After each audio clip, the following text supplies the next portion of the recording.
Hello, নমস্কার সবাইকে। Welcome আমার চ্যানেল ওয়ার্ল্ড অফ পাঁচফোড়নে। সমস্ত নতুন দর্শক বন্ধুরা এবং যারা আমার সঙ্গে অলরেডি জুড়ে আছেন সবাইকে নমস্কার জানিয়ে আজকের নতুন রেসিপি নিয়ে এসেছি। বেগুন দিয়ে দারুণ মজার একটা রেসিপি, আশা করি সবার খুব ভালো লাগবে। এই জন্য আমি এখানে একটা বড় সাইজের বেগুন নিয়ে নিয়েছি।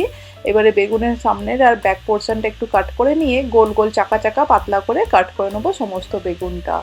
বন্ধুরা, এই রেসিপিটা রাত্রেবেলা রুটির সঙ্গে খেতে দারুণ লাগে।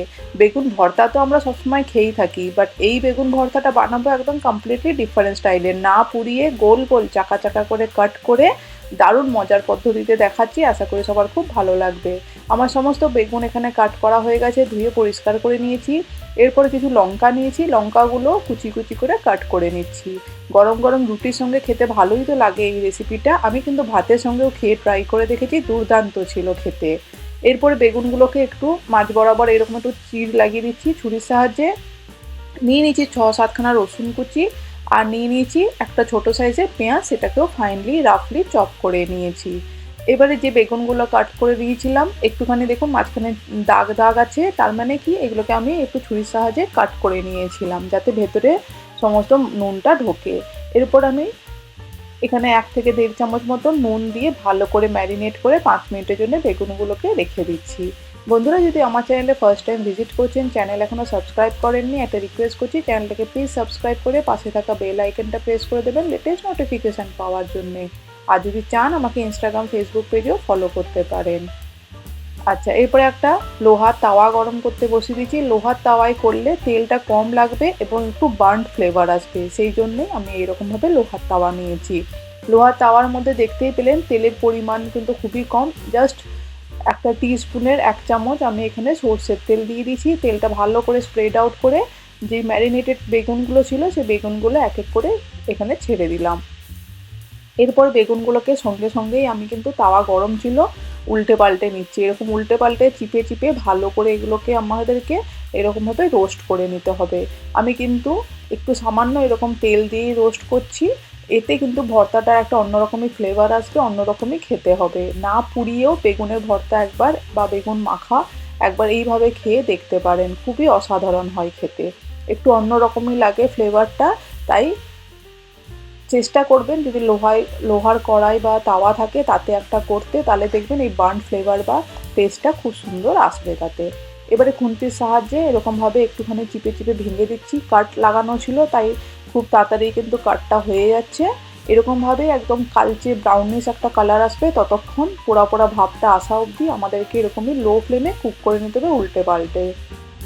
সমস্ত বেগুনগুলোই আমি এরকম লালচে বা ব্রাউনিশ কালার অবধি করে নিয়ে এবারে তুলে এগুলোকে সাইডে একটা পাত্রের মধ্যে রেখে দেবো। দেখুন এরকমভাবে তুলে আমি সাইডে রেখে দিচ্ছি। এরপরে একটা ফর্ক বা একটা কাঁটা চামচের সাহায্যে সমস্ত বেগুনগুলোকে আমি ভালো করে স্ম্যাশ করে নেবো। আর বেগুনের যে খোসাগুলো আছে সেইগুলো ফর্কের সাহায্যে একটু তুলে ফেলে দেবো, খোসাটা ভালো লাগবে না খেতে, তাই যতটা পারবেন খোসাটাকে বাদ দিয়ে দেবেন।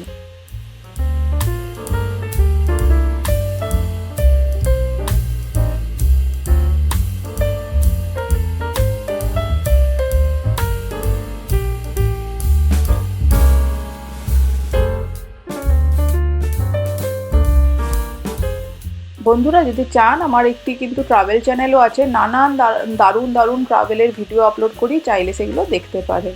দেখুন খোসাগুলো আমি এরকমভাবে বাদ দিয়ে দিয়েছি। এরপরে যে তাওয়াটা ছিল তার মধ্যে আবারও 1 চামচ মতন আমি এখানে সর্ষের তেল দিয়ে দিলাম। পুরো রেসিপিটায় সর্ষের তেলে করলে দারুণ সুন্দর একটা ফ্লেভার আসে, তাই অবশ্যই চেষ্টা করবেন সর্ষের তেলে করতে।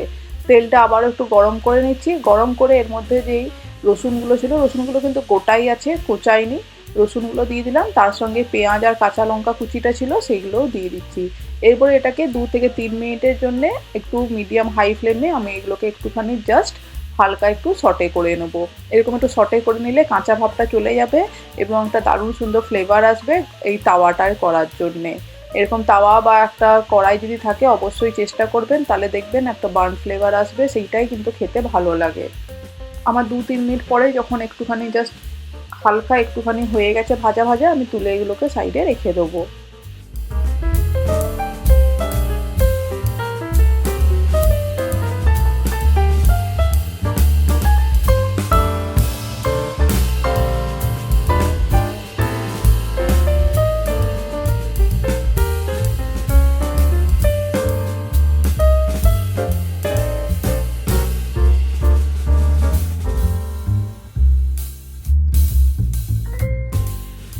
না পুড়িয়ে এরকমভাবে একবার বেগুন ভর্তা বা বেগুন হাতে মেখে একবার এরকমভাবে খেয়ে দেখুন, দুর্দান্ত ফ্লেভার আসবে। পেঁয়াজ আর লঙ্কাটা হয়ে গেছে, বেশি কিন্তু কড়া করে ভাজিনি, জাস্ট হালকা একটুখানি নরম হয়ে যেতে তুলে নিয়েছি। আর রসুনটা কিন্তু একটু বেশি লালচে করে ভাজতে হবে বা একটু পোড়া পোড়া যাতে দাগ চলে আসে ততক্ষণ একটুখানি আমাদের রোস্ট করতে হবে কড়া হয়ে যেতে। সব কিছু কিন্তু প্লেটের মধ্যে ট্রান্সফার করে দিচ্ছি। আমি এখানে বেগুনটা প্রথমে মেখে নিয়েছিলাম, বেগুনটাকে দিচ্ছি, তার সঙ্গে রসুন, পেঁয়াজ, কাঁচা লঙ্কাটা, আর তার সঙ্গে নিয়ে নিচ্ছি এক মুঠো ফ্রেশ ধনেপাতা। ধনেপাতাটা দিলে ভালো ফ্লেভার আসবে, তাই ধনেপাতাটা অবশ্যই দিতে হবে।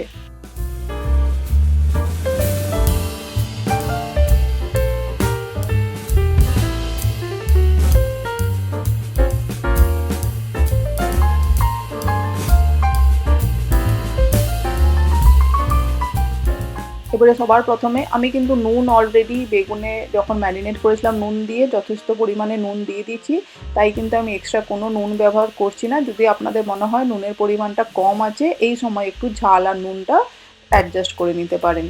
সবার প্রথমে রসুনটাকে আমি ভালো করে স্ম্যাশ করে নিলাম, এরপরে ধনেপাতা আর পেঁয়াজটাকে মেখে নিয়ে বেগুনের সঙ্গে ভালো করে সব কিছু মেখে নেবো।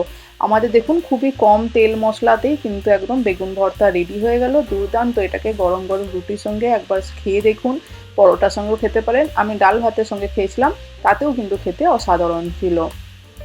বন্ধুরা, একবার না পুড়িয়ে হাতে মেখে বেগুনটাকে এরকম হালকা একটু সর্ষের তেলে জাস্ট নেড়ে চেড়ে ভেজে নিয়ে দেখুন কতটুকু কম তেল ইউজ করেছি আমি, দেখে বুঝতেই পারছেন। তেল কিন্তু একদমই নেই এই বেগুন ভর্তার মধ্যে, দেখে বোঝা যাচ্ছে। এরকম টেস্টি একবার বেগুন ভর্তা ট্রাই করুন, আমাকে কমেন্ট করে জানান আপনাদের কেমন লাগলো আজকের এই নতুন রেসিপিটা। যদি ভালো লাগে আমার চ্যানেলকে প্লিজ সাবস্ক্রাইব করে তার সঙ্গে এই রেসিপিটা শেয়ারও করে দেবেন আপনাদের ফ্রেন্ডস ও ফ্যামিলির সঙ্গে। এরকমভাবেই পাশে থাকবেন। এতক্ষণ পাশে থাকার জন্য, রেসিপিটা দেখার জন্য অনেক ধন্যবাদ। নতুন রেসিপি নিয়ে ফেরত আসবো। সবাই ভালো থাকবেন, সুস্থ থাকবেন। Thank you.